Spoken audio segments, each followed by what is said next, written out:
بسم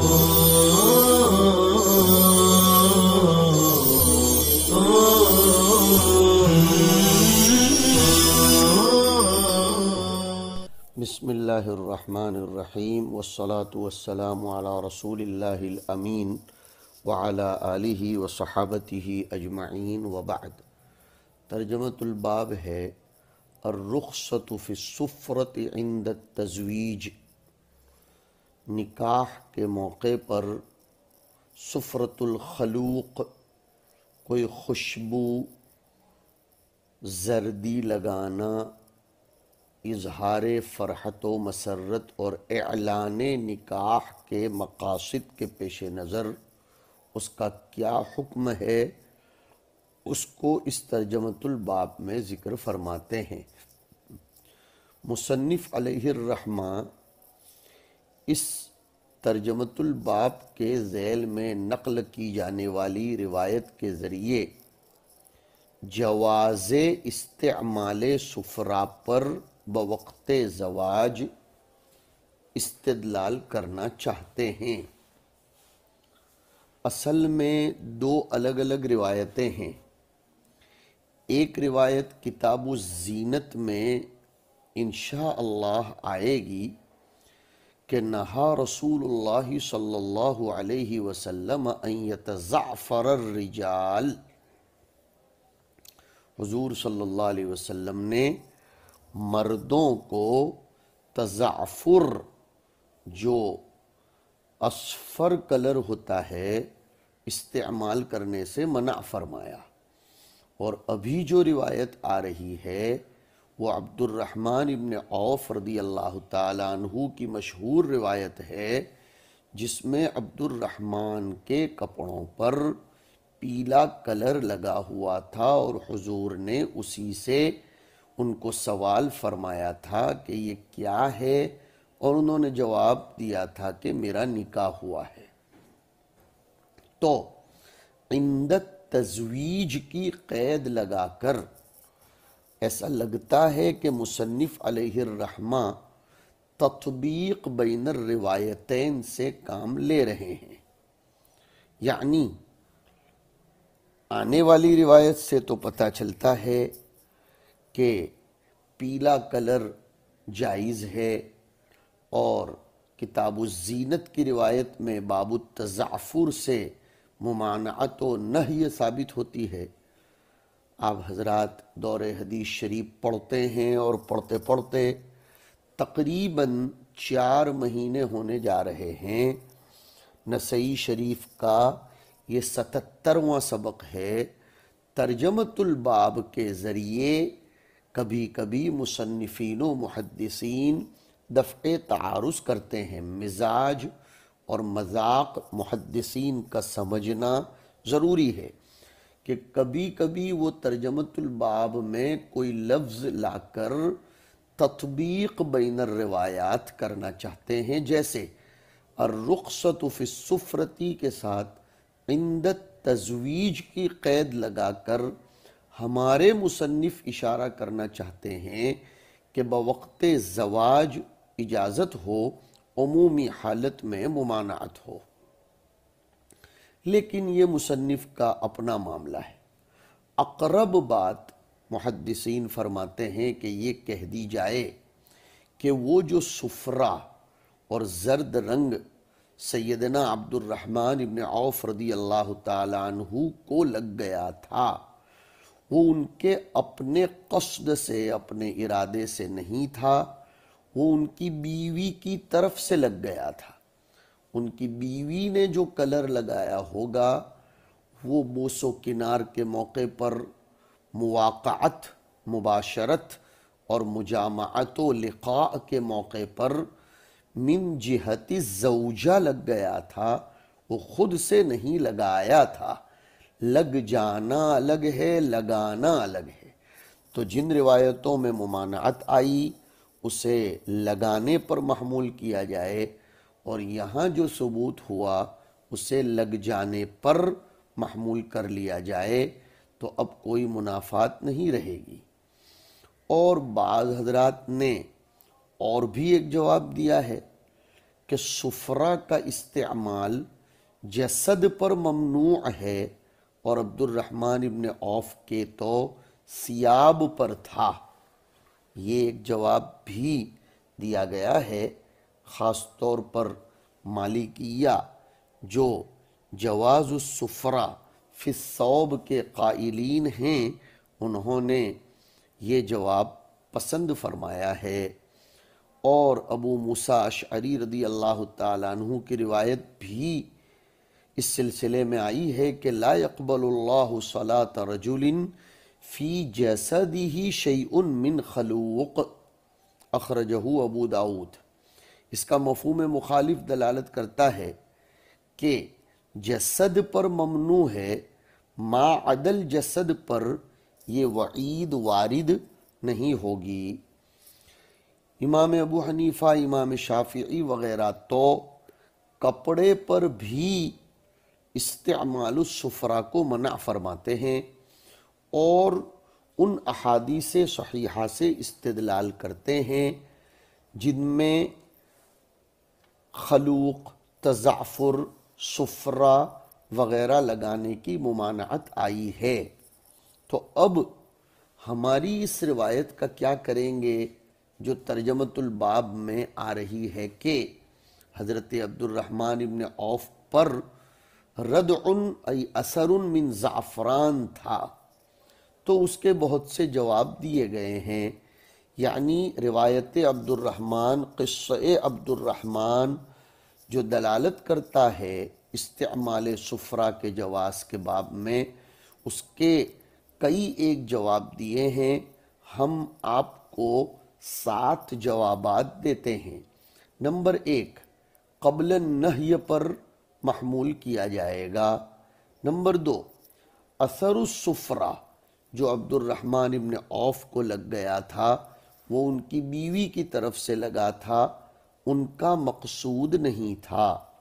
نمبر 3، انہیں اپنی بیوی کے پاس جانے کے لیے تطیب کی خوشبو کی ضرورت پڑی تھی، تو انہیں طیب رجال اس وقت سر دست میسر نہیں ہوئی، تو انہوں نے طیب مرأت کا استعمال کر لیا، اور اتفاق یہ ہو گیا کہ وہ طیب مرأت ایسی تھی جس میں سفرہ تھا، اور طیب مرأت میں تو ظہر لونہ و خفی ریحہ ہوتا ہے۔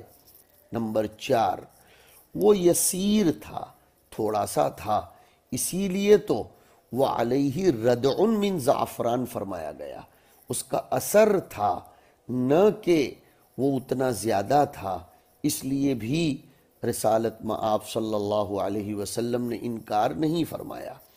نمبر 5 جو علامہ باجی نے نقل کیا ہے کہ وہ کلر پیلا مکروہ ہے جو زعفران وغیرہ انواع طیب میں سے ہو، اور ایسی چیز جو طیب کے قبیل کی نہ ہو تو وہ تو جائز ہے۔ نمبر 6، نہی عن التزعفل الرجال تحریم کے لیے نہیں ہے، اس لیے کہ حضور نے عبد الرحمن ابن عوف کو دیکھ کر تقریر اور اس بات فرما دیا خاموش رہ کر، تو اب نہی والی روایت کو کراہت تنزیہی پر اور ثبوت والی روایت کو رخصت پر محمول کر لیا جائے۔ مصنف کے ترجمۃ الباب میں لفظ رخصت بھی استعمال ہوا ہے۔ نمبر 7، عروس اور دولہے کو اس سے مستثنیٰ کر دیا جائے، بالخصوص جبکہ وہ جوان ہو۔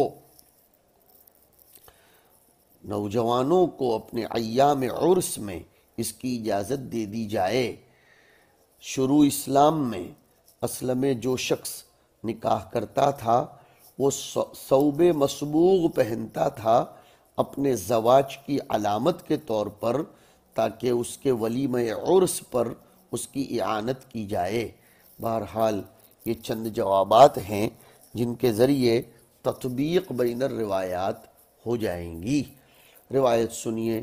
اخبرنا ابو بکر بن نافع کے حوالے سے عن انس رضی اللہ تعالی عنہ ان عبد الرحمن بن عوف رضی اللہ عنہ وارضاہ جاء وعلیہ ردع ای اثر من زعفران اثر الزعفران فقال رسول اللہ صلی اللہ علیہ وسلم مہیم یعنی ما ھذا، یہ کلمہ استفہام مبنیۃ علی السکون، اور ابن مالک کہتے ہیں یہ اسم فعل بمعنی اخبر ہے۔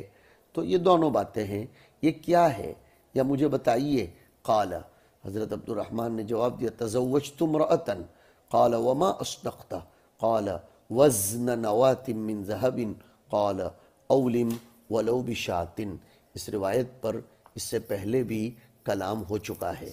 علامہ ازہری لکھتے ہیں کہ مہیم کے وزن پر مریم کا کلمہ ملتا ہے بس، اور علامہ جوہری لکھتے ہیں کہ یہ کلمہ استفہام ہے ما حالک اور ما شأنک کے معنی میں۔ اس کے بعد کی روایت ہے احمد ابن یحییٰ ابن الوزیر ابن سلیمان کے حوالے سے عن انس رضی اللہ عنہ قال رأى رسول اللہ صلی اللہ علیہ وسلم علی كأنه يعني عبد الرحمن بن عوف أثر صفرة فقال مهيم قال تزوجت امرأة من الانصار فقال اولم ولو بشاۃ۔ اس کے بعد کی ترجمۃ الباب کی عبارت ہے نحلۃ الخلوتی وآتوا النساء صدقاتهن نحلة، عطیہ قبل البناء، یہ ہے اس کا مطلب۔ اسی لیے کبرا میں یہ لفظ آئے، سنن کبرا میں، کہ تقدیم العطیتی قبل البنائی، اور نسخہ ہندیہ میں ہے نحلۃ الخلوتی، اور بعض نسخوں میں ہے تحلۃ الخلوتی۔ یہ الگ الگ باتیں ہیں، مطلب ایک ہی ہے کہ اپنی بیوی کی نقاب کشائی سے پہلے دلجوئی کے لیے، استئناس کے لیے، اور اس کو قریب کرنے کے لیے، استمالہ کے لیے مخصوص کوئی چھوٹا موٹا اپنی استطاعت کے بقدر ہدیہ دے دیا جائے علاوہ مہر کے۔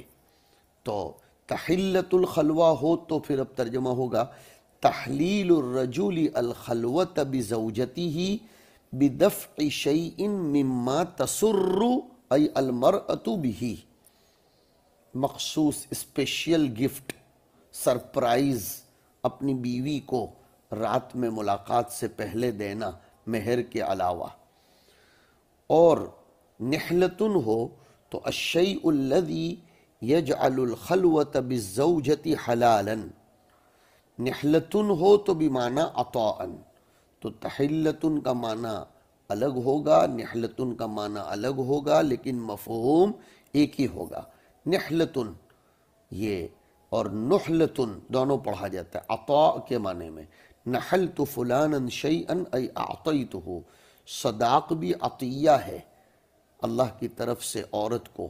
وآتوا النساء صدقاتہن نحلتن، اور بعض مفسرین فرماتے ہیں نحلتن کا مطلب عن طیب نفس من الازواج من غیر تناع، تو نحلتن فریضتاً واجبتاً کے معنی میں بھی لیا گیا ہے، فریضتاً مسماتاً کے معنی میں بھی لیا گیا ہے، لیکن یہاں یہ ہوگا نحلت الخلوت کا مطلب کہ مہر تو مجلس نکاح میں یا اجازت لیتے وقت دے دی جائے، مگر رات میں اس کی چہرے کی کشائی کے وقت، چہرہ نمائی کے وقت مرد اپنی طرف سے خصوصی ہدیہ اس کی خدمت میں پیش کر دے۔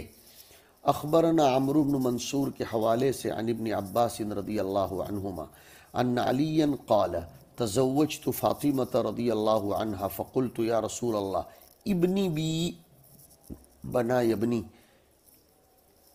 مجھے رخصتی دے دیجئے، یعنی فاطمہ میرے حوالے کیجئے تاکہ میں بنا کر لوں۔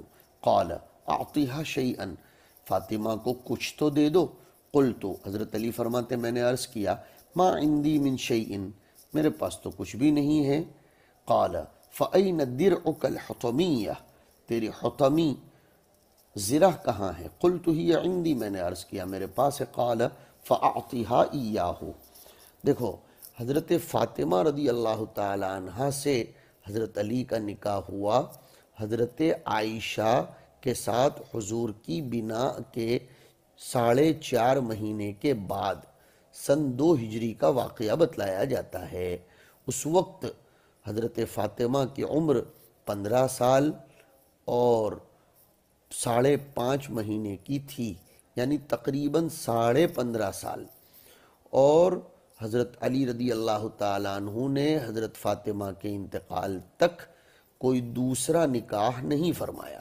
حضور کے بعد حضرت فاطمہ 6 مہینے تک بقید حیات رہیں، اور جب ان کا انتقال ہوا تو اس وقت ان کی عمر 27 سال کی تھی۔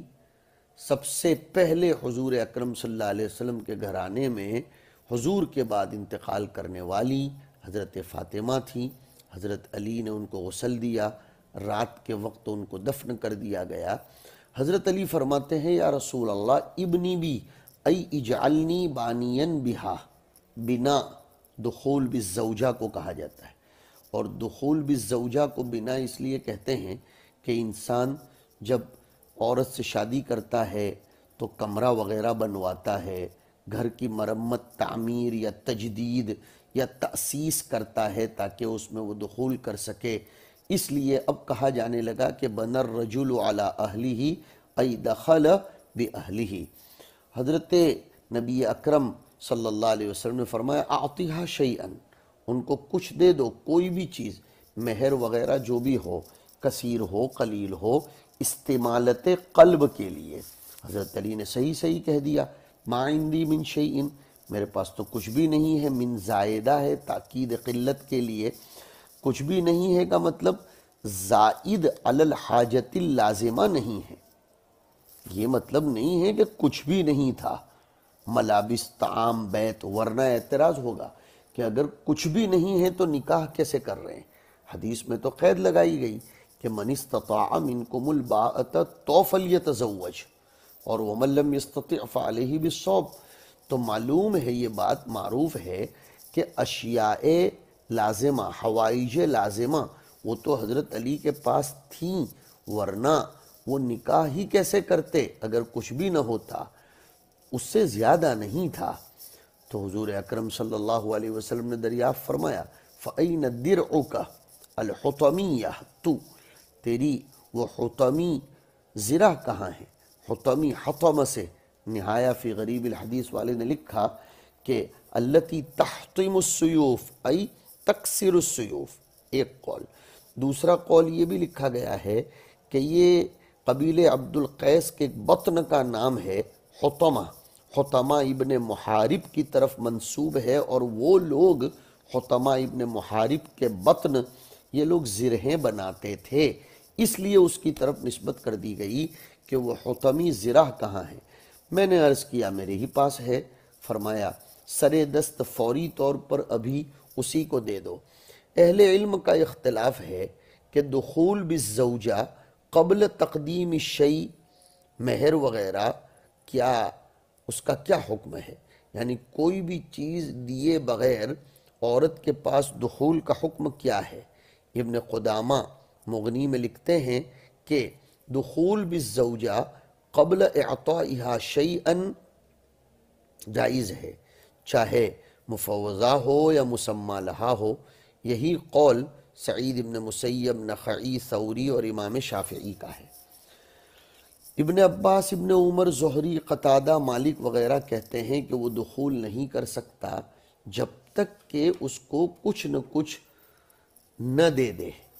امام ابو حنیفہ رحمۃ اللہ علیہ فرماتے ہیں اگر اس کا مہر مؤجل بالحمزہ، یعنی مہر کیش نہیں ہے، ادھار ہے، تو اس کو اس سے دخول کرنے کی اجازت ہے، چاہے عورت پسند کرے نہ کرے، اور وقت ہو چکا ہو نہ ہو چکا ہو۔ اور اگر صداق اور مہر نقد ہے تو پھر اس کو اس کے ساتھ دخول کرنے کی قبل تقدیم المہر اجازت نہیں ہے۔ اگر وہ دخول کرتا ہے قبل تقدیم المہر تو پھر تو عورت کو اختیار ہے کہ وہ اپنے آپ پر کنٹرول دینے سے منع کرے جب تک کہ وہ اس کا پورا مہر ادا نہ کر دے۔ یہ امام ابو حنیفہ رحمہ اللہ تعالی کا مسلک ہے۔ اور اس کے بعد کی روایت ہے ہارون ابن اسحاق کی عن ابن عباس رضی اللہ عنہما قال لما تزوج علی رضی اللہ عنہ فاطمة رضی اللہ عنہ قال له رسول اللہ صلی اللہ علیہ وسلم اعطها شيئا قال ما عندي قال فأين درعك الحطمیہ۔